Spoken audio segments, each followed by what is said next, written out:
मैं डॉक्टर ईतू सिंह आपका अपने चैनल अर्थात में स्वागत करती हूं, जिसके माध्यम से स्नातक स्तर के विद्यार्थियों के लिए मैं वीडियो बनाती हूं। नाटक के अंतर्गत दो प्रमुख चरित्रों को एक दूसरे के समकक्ष रखकर उनकी चारित्रिक विशेषताओं की चर्चा करेंगे।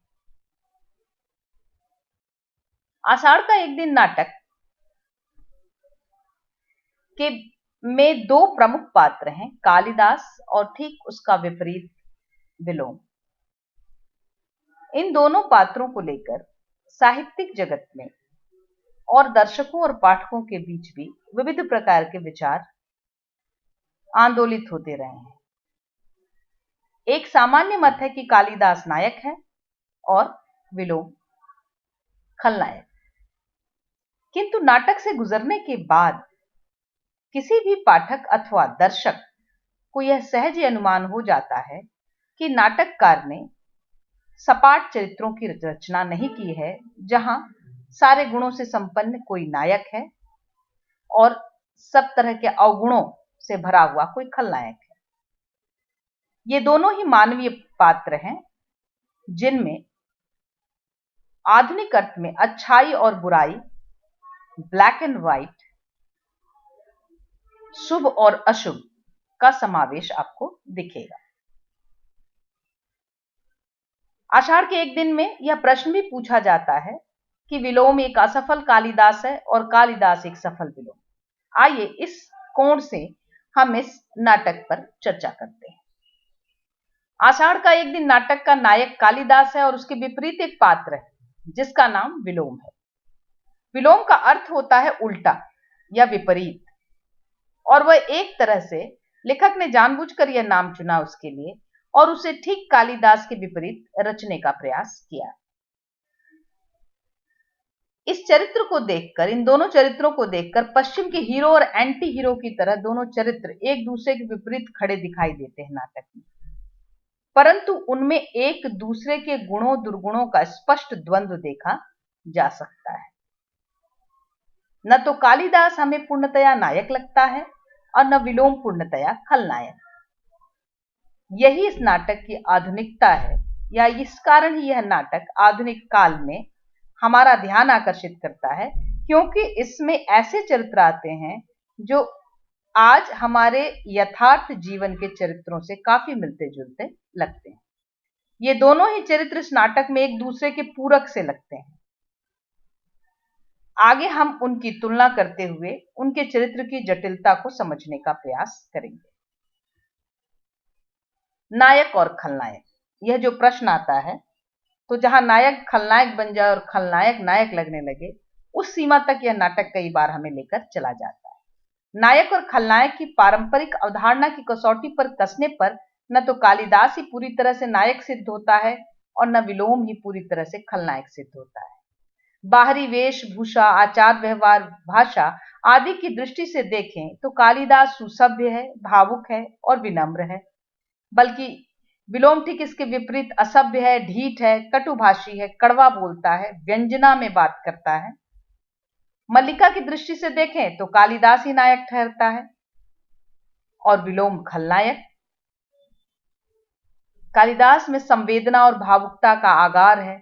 वह पशु, पक्षी और प्रकृति से अत्यंत प्रेम करते हैं, उनके प्रति अत्यंत भावुक हैं। जिस तरह वह हिरण को उठाकर लाता है और उसके साथ इतनी भावुकता के साथ उसकी जान बचाने के लिए वो राज कर्मचारी से लड़ने तक को तैयार हो जाता है। जबकि विलोम जो है वह पूरे नाटक में एक व्यवहारिक पात्र है, जो जीवन की परिस्थिति के हिसाब से जैसी स्थिति वैसे चलने को तैयार मानता है और बहुत स्पष्टवादी है। जो चीजें लोग मन में सोच रहे हैं और कहने से डर रहे हैं, वह स्पष्टतया कह देता है। वह अपमान सहकर भी अपनी बात कहने से नहीं चूकता है, यानी जो निर्णय कर लेता है वो पूरा करता है। उसके मंच पर उपस्थिति से नाटक में नाटकीय तत्व उभर कर आते हैं, और जो नाटक के भीतर का एक जो टेंशन है, जो तनाव है, वो तब आता है जब विलोम नाटक में मंच पर प्रवेश करता है। खलनायक और नायक। अब देखिए विपरीत स्थिति अगर हम देखते हैं तो हम पाते हैं कि नायक का मन द्वंद्वग्रस्त, कालिदास का मन द्वंद्वग्रस्त है, इसलिए वह सही निर्णय लेने में अक्षम है और परिस्थितियां उस पर हमेशा हावी रहती हैं और वह अंत तक पलायन करता रहता है। जबकि विलोम स्थितियों को सही तरह से समझता है और ससमय सही समय पर निर्णय लेता है और जब जिस समय जो कहना आवश्यक होता है वह कहने से नहीं चूकता है। साधारणतया ऐसा लगता है कि कालिदास नायक है और विलोम खलनायक, परंतु नाटक तक आते के अंत तक आते आते आपको लगता है कि जिस तरह मल्लिका का भ्रम जो था कि कालिदास नायक है या कालिदास बहुत ही अच्छा व्यक्ति है और विलोम बहुत ही बुरा, यह भ्रम उसका भी कुछ कुछ टूटता जाता है। यद्यपि वह विलोम के प्रति अभी भी निर्मम ही है, लेकिन आज वह मजबूर दिखती है, किंतु कहीं न कहीं कालिदास के प्रति प्रेम में डूबी हुई मल्लिका का भ्रम टूटता है। कालिदास की तुलना में विलोम अभी अपनी सभी बुराइयों के साथ भी हमें ज्यादा सही लगने लगता है। वह कालिदास की तरह दुर्बल व्यक्ति नहीं, अपेक्षया सबल और आक्रामक है। मल्लिका कालिदास से निस्वार्थ भाव से प्रेम करती है और उसकी प्रगति के लिए ही अपने भविष्य तक को दांव पर लगा देती है। परंतु क्या कालिदास उसके प्रेम का प्रतिदान दे पाता है? वह इतना आत्मकेंद्रित है कि नाटक के अंत में जब मल्लिका को छोड़कर वह जाता है तो वह यथार्थ के धरातल पर मल्लिका के बारे में नहीं सोचता है, बल्कि मल्लिका को प्राप्त न कर पाना भी उसे अपनी दृष्टि से ही देखता है और अपनी पराजय मानकर वहां से पलायन कर लेता है। तो उसके जीवन के केंद्र में सिर्फ और सिर्फ वह स्वयं को रखता है। यदि उसने अपने जीवन के केंद्र में एक बार भी मल्लिका को रखा होता तो वह इतने गलत निर्णय अपने जीवन में नहीं लेता। इस संदर्भ में विलोम और मल्लिका के संबंध की व्याख्या करें तो हम पाते हैं कि यद्यपि मल्लिका उससे घृणा करती है पर वह उससे प्रेम करता है। बार बार नाटक में यह संदर्भ आया है।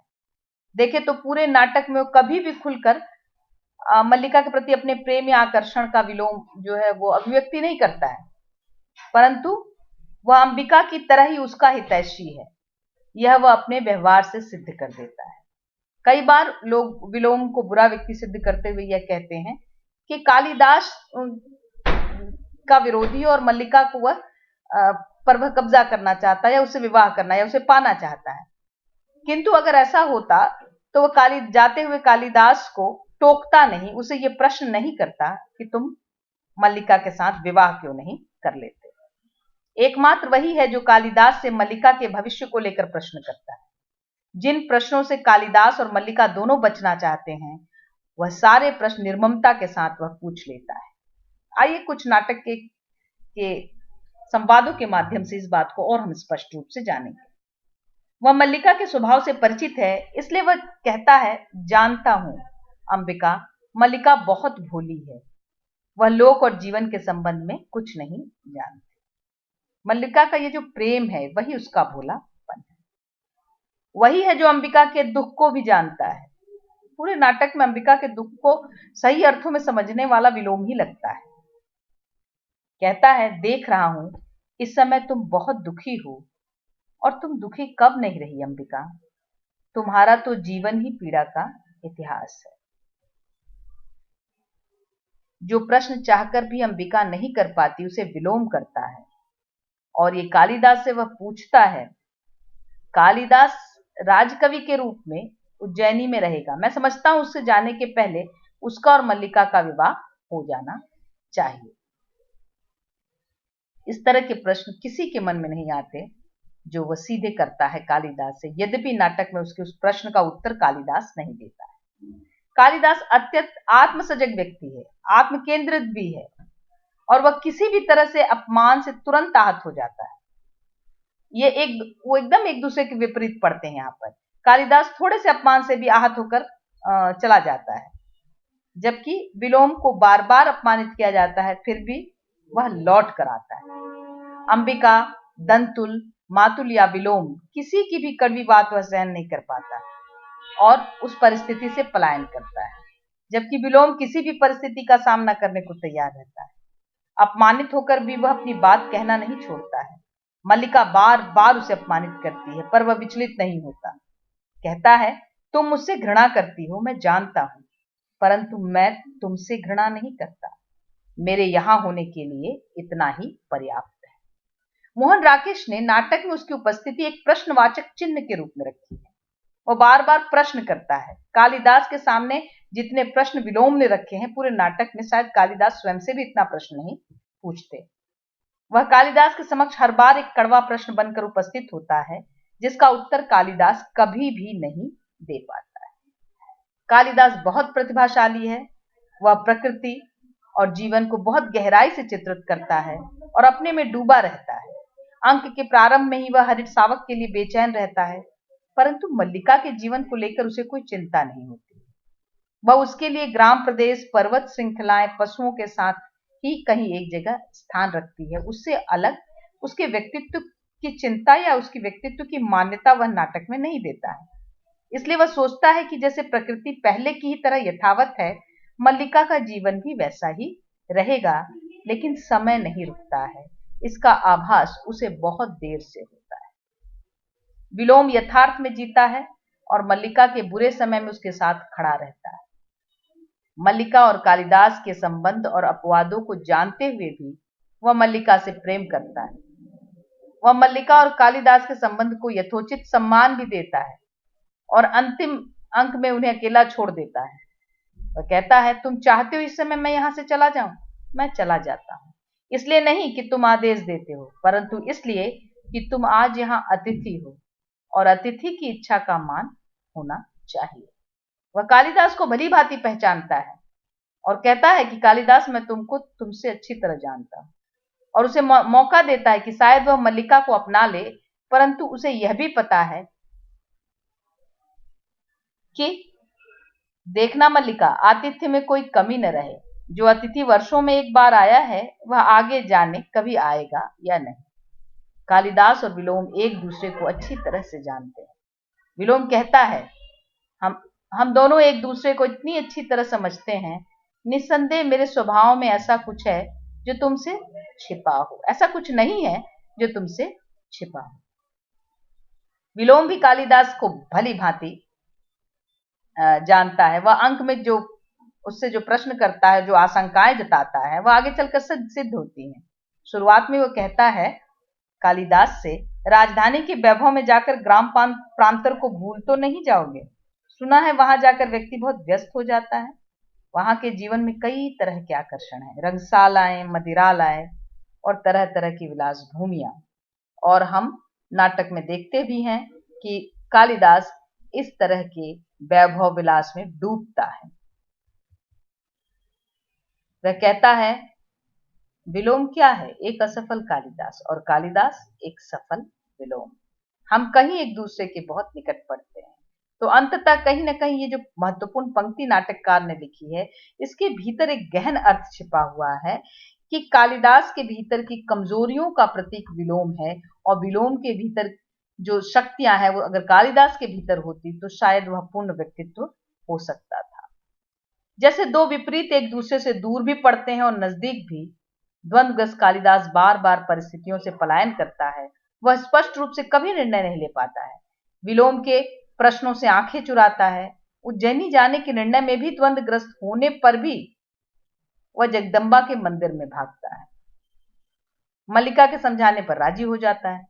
राजनीति में रुचि न रहते हुए भी प्रियंगु मंजरी के समझाने पर मातृगुप्त बनकर कश्मीर का शासक बन जाता है, और वहां विद्रोह होने पर विद्रोह को संभालता नहीं है, बल्कि वहां से पलायन करता है।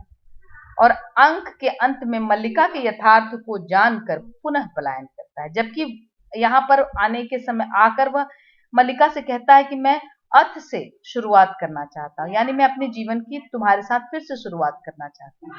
लेकिन जो ही उसे ज्ञात होता है कि मल्लिका का जीवन अब पहले सा नहीं रहा, वह वहां से पलायन करता है। पलायनवादी कालिदास की तुलना में विलोम साहसी है, और वह सही समय में सही जगह उपस्थित होता है। इसीलिए कालिदास असफल होता है और विलोम सफल। जो कालिदास का प्राप्य था वह विलोम को मिलता है, और इस क्रम में वह मल्लिका के जीवन को विनष्ट कर देता है।